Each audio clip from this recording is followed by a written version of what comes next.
আর এবার যে খবর আপনাদের দেখাবো, হ্যাঁ আপনি বলতেই পারেন অতিভক্তি চোরের লক্ষণ। মন্দিরে প্রণাম করে তারপর কিনা চুরি। সিসি ক্যামেরায় ধরা পড়েছে এই চুরির ছবি।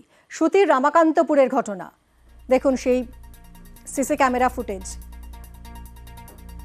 রীতিমতো বিগ্রহকে প্রণাম করে তারপর মন্দির থেকে গয়না আর নগদ টাকা চুরি।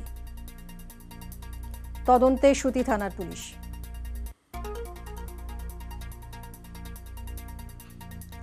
এই সেই চোর, প্রথমেই বেশ কয়েকবার প্রণাম করলো বিগ্রহকে এবং তারপর চুরির কাজ শুরু।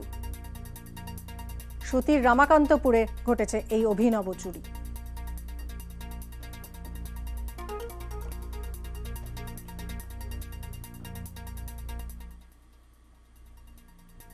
চুরি হয়েছে মায়ের মন্দিরে, প্রণামী বাক্স সহ মায়ের গায়ের গহনা, নাকে নিয়ে গেছে, কিছু গহনা নিয়ে গেছে, আর তিনটা বাক্স নিয়ে গেছে, প্রণামী বাক্স চুরি করে। আনুমানিক লক্ষাধিক টাকা ছিল। গহনা চাঁদি সোনা নিয়ে 2-2.5 ভরি হবে মায়ের গায়ে। 2:30 নাগাদের পর থেকে চুরি, আমরা সিসিটিভি ফুটেজে দেখছি। তালা শাবল দিয়ে ভেঙে পুরো চুরি করেছে। পুলিশকে জানা মাত্রই পুলিশ এসেছে।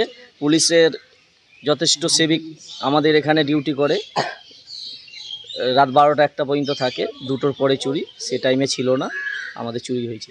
সিসিটিভি ফুটেজ দেখে আমরা বুঝতে পারছি 2:30-এর পর চোর তালা ভেঙে ঢুকেছে।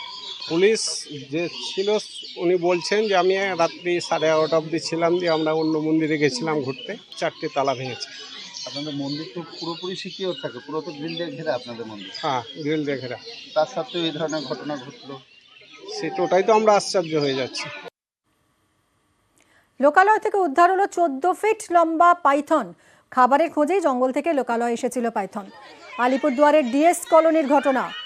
পাখি ধরতে গাছের মগডালে উঠে যায় বিশাল আকার সাপটি। নজরে আসতেই বন দফতরে খবর দেন বাড়ির মালিক। সাপটিকে উদ্ধার করে গভীর জঙ্গলে ছেড়ে দেয় বন দফতর।